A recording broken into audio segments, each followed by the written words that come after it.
Bonjour à toi, j'espère que tu vas bien. On se retrouve aujourd'hui pour le tirage, la petite guidance du week-end. Hem, on y va tout de suite, on rentre dans le vif du sujet. Donc, choix numéro un, choix numéro 2. J'ai déjà préparé mes tirages comme d'habitude.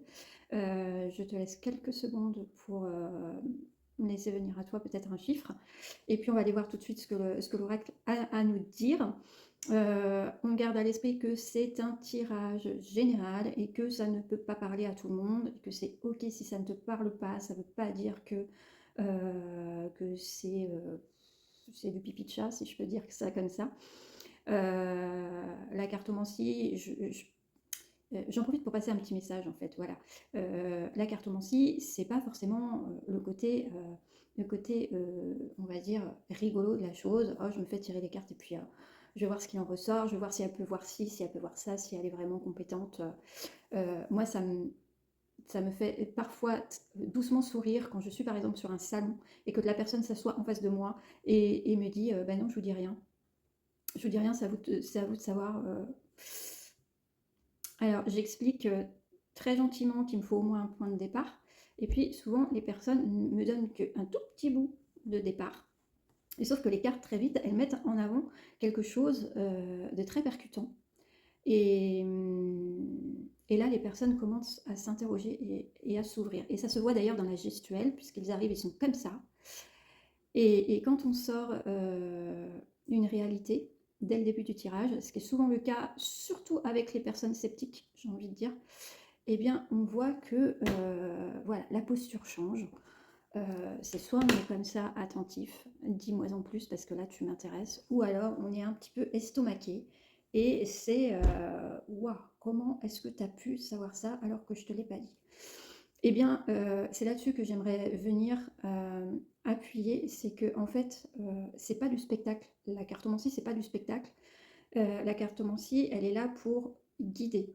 On part du principe qu'on capte des énergies subtiles qui sont là dans le but, comme une lanterne, de te guider sur ton chemin. Si tu vas voir une voyante, un médium, une cartomancienne, c'est pas pour la blague parce que tu peux en ressortir très déstabilisé de la consultation et ça peut te remuer assez fort.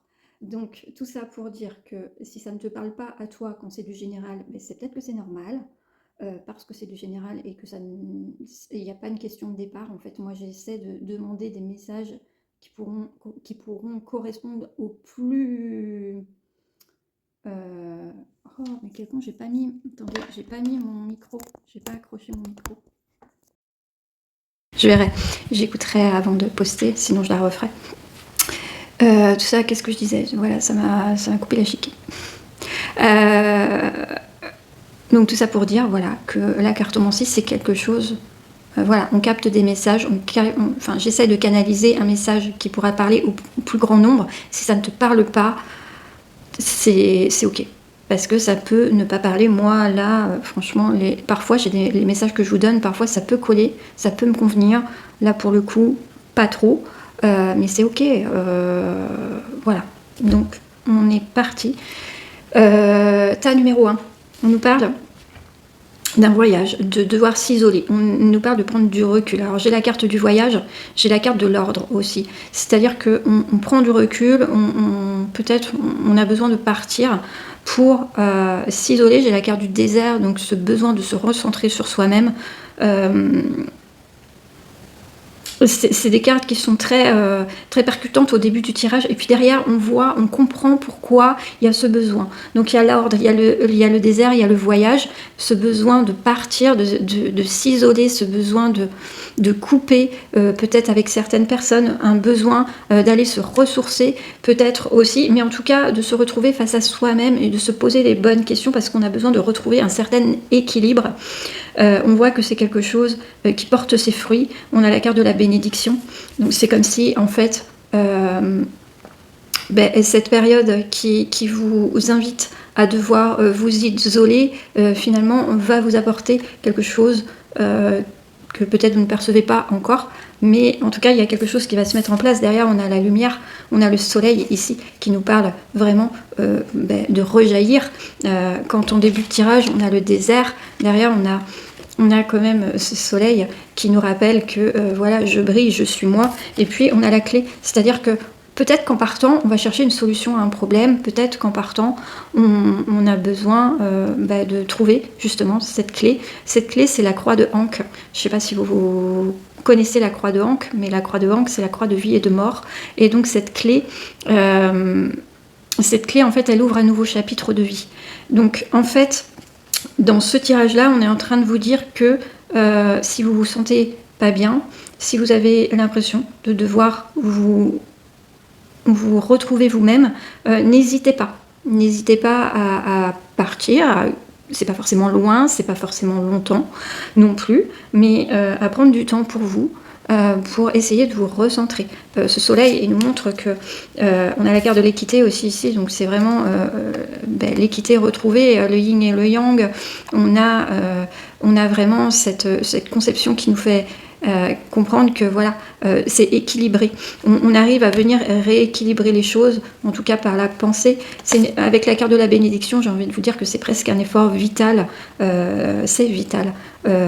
Si ce message vous interpelle, dites-vous qu'il n'y a rien de mal finalement à devoir prendre du temps pour soi. Il n'y a rien de mal à partir s'isoler quelque part, et même si les autres ne le comprennent pas, à partir du moment où ça vous fait du bien à vous-même, quelque part,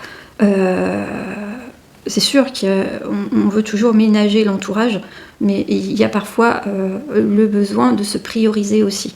Ok ? Donc ça, c'est le tirage numéro 1. Tirage numéro 2, on nous parle d'amour.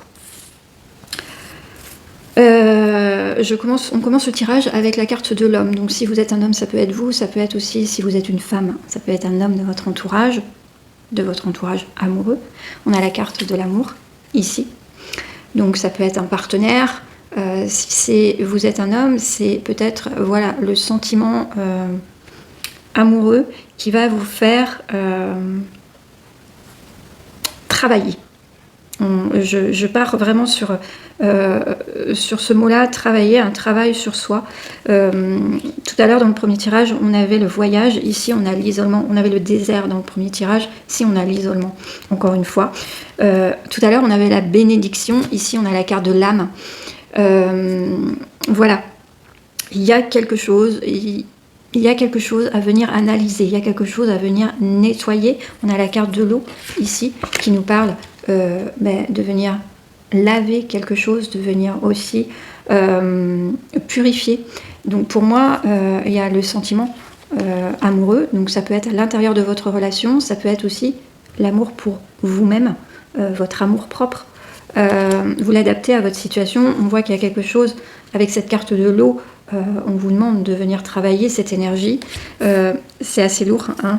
Il y a une carte de sacrifice, c'est-à-dire que vous prenez sans doute conscience que peut-être votre attitude ou votre façon d'être, votre manière d'être n'est pas adaptée par rapport à ce que vous souhaitez avoir peut-être. Et puis on a la carte de la nécessité qui nous parle... c'est nécessaire, donc en fait c'est comme si vous n'aviez plus le choix, c'est comme si vous vous retrouviez dans une situation aujourd'hui où vous êtes dans l'obligation de vous poser des questions sur vous, sur votre couple, ou sur vous-même par rapport à vous-même. Vous êtes arrivé à un chapitre de vie où vous êtes obligé de vous questionner par rapport à tout ça. Donc je vous parle d'un homme ici, mais vous l'adaptez à votre situation, hein. Ça peut être aussi... En vous le disant, là, vous pouvez parler d'un enfant, par exemple, un de vos enfants, un garçon. Voilà, peut-être un lien qui a besoin d'être assaini avec cette carte d'eau. On a la carte de l'isolement, mais on n'oublie pas qu'on a cette carte de l'âme. Et l'âme, en fait, elle nous relie à nous-mêmes. Elle relie à notre essence vitale. Donc quand on a la carte de l'âme et la carte de la nécessité dans le même tirage, j'ai envie de vous dire que... c'est plus qu'une nécessité, c'est presque un passage initiatique, si on peut dire ça comme ça, un passage initiatique dans votre vie où vous avez besoin de reprendre les rênes peut-être d'une relation ou de votre relation à vous-même. Et pour cela, il y a cette notion de sacrifice, hein. Donc ça va pas être simple. C'est un combat contre vous-même, quelque part ici. Vous venez remettre les choses en ordre, mais c'est un combat contre vous-même. Vous venez purifier, vous venez vous isoler, vous prenez le temps de réfléchir.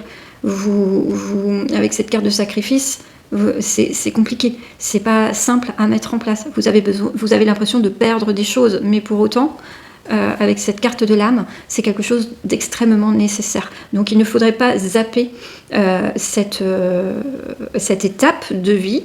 Si vous vous sentez concerné vraiment par tout ça, que vous arrivez à poser le calque sur votre vie, à vous dire « Ah tiens, ça peut me faire penser à ce que je vis par rapport à cette personne ou par rapport à moi-même », quand on a la carte de l'âme comme ça dans un tirage, j'ai tendance à vous dire, ne zappez pas cette étape de votre vie, même si c'est compliqué, même si c'est conflictuel envers vous-même, c'est plus que nécessaire, d'accord? Donc je vous invite à réfléchir, à méditer à tout ça. Après vous en ferez ce que vous voudrez, évidemment. Voilà, je vous souhaite un très bon week-end et je vous dis à très bientôt. Ciao!